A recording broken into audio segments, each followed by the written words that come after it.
মই আৰু এটা কথা ক'ব বিচাৰিম যে কংগ্ৰেছ দলে আচলতে কংগ্ৰেছ দলটোৱে মুছলমানৰ অধিকাৰ কাঢ়ি লৈছিল আৰু সেই কংগ্ৰেছ দলৰ যিসকল ব্যক্তি আছিল বিজেপিত গৈ পেলাই আমাৰ ওপৰত একশ্যন মুড আৰম্ভ কৰি দিছে গতিকে কওঁ যে কংগ্ৰেছ দলে যদি কোনোবা এজন ব্যক্তি তাত গৈ পেলাই মুছলমানক লৈ পেলাই ধৰ্মীয় মৰীকৰণ সৃষ্টি কৰি পেলাই ৰাজনীতি কৰিব বিচাৰে সেইসকল ব্যক্তিক কিন্তু আমি ৰাজনৈতিকভাৱে যিকোনো প্ৰকাৰে আমি তেওঁলোকক ৰাজনৈতিক হত্যা কৰিবলৈ সংগ্ৰাম পৰিষদে আমি সদায় বাধ্য কৰি কৰোঁ গতিকে দুৰ্ভাগ্যজনক কথা যে যোৱাকালি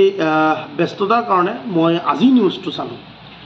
এজন ব্যক্তিয়ে ক'ৰবাত কৈ আছে যে কংগ্ৰেছ দলক ভোট নিদিলে এই মানুহ মুছলমানৰ পৰা খাৰিজ হৈ যাব গতিকে আচৰিত নিন্দনীয় আৰু দুৰ্ভাগ্যজনক কথা আমি অসম সংখ্যালঘু সংগ্ৰাম পৰিষদে স্পষ্ট কৰি দিছোঁ যিজন ব্যক্তিয়ে এনেধৰণৰ অদ্ভুত আৰু নিম্ন মানসিকতাৰ মন্তব্য কৰিছে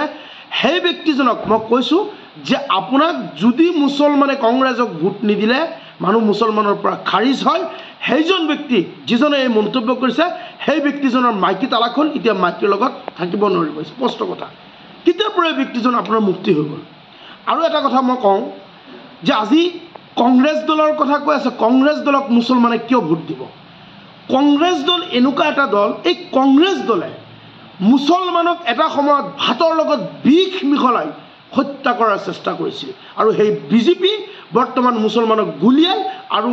আপোনাৰ আঘাত কৰি পেলাই হত্যা কৰাৰ চেষ্টা কৰিছে আমাৰ কাৰণে কোনো দল ভাল নহয় স্পষ্ট কথা আৰু চাওক যে কংগ্ৰেছ দলটো এতিয়া এনেকুৱা এটা দল যে পুৰণি বাছগাড়ী ক'ৰবাত গৈ পেলাই বেয়া হৈ গ'লে তাত ৰখাই বেলেগ বাছগাড়ী ধৰে তেনেকৈ আজি কংগ্ৰেছ দলত যিসকল ব্যক্তি আছে সেইসকল ব্যক্তি কেইদিন পিছে এজন এজনকৈ MLA তেওঁলোকে বিজেপিত যোগদান কৰে গতিকে আমি অসম সংখ্যালঘু সংগ্ৰাম পৰিষদে সকীয়াই দিছোঁ যে কংগ্ৰেছ দলে যিসকল ব্যক্তিয়ে মুছলমানক লৈ পেলাই তুষ্টিকৰণৰ ৰাজনীতি কৰে সেইসকলক শেষবাৰৰ কাৰণে সকীয়াই দিছোঁ যদি আপোনালোকে মুছলমানক যদি ধৰ্মীয়কৰণৰ ৰাজনীতি কৰিবলৈ চেষ্টা কৰে তেনেহ'লে কিন্তু আপোনালোকৰ খবৰ আছে আৰু এটা কৈ আছোঁ মই প্ৰশ্ন কৰিব বিচাৰিছোঁ কংগ্ৰেছ দলটো ৰাজনৈতিক দল হয় নে ধৰ্মীয় আপোনাৰ অনুষ্ঠান নে কোনোবা এটা মাদ্ৰাছা হয় যে ভোট নিদিলে মানুহে মুছলমানৰ পৰা খাৰিজ হ'ব মই আপোনালোকক কওঁ আপোনালোকে জানি ৰাখক কংগ্ৰেছ দলত এনেকুৱা হিন্দু ব্যক্তি আছে যিসকলৰ গাত এবাৰ চোলাত চুলে সেই কাপোৰটো দ্বিতীয়বাৰৰ কাৰণে নিপিন্ধে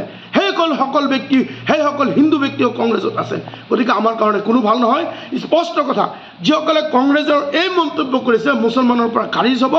মই তেওঁলোকক কৈছোঁ যদি সৎ সাহস আছে কংগ্ৰেছৰ ৰাজ্যিক সভাপতি ভূপেন বৰা এইজনক কাণত ধৰি পেলাই দলৰ পৰা বহিষ্কাৰ কৰক ইয়াত কোনো দল আমি হিন্দু মুছলমানৰ দল নহয়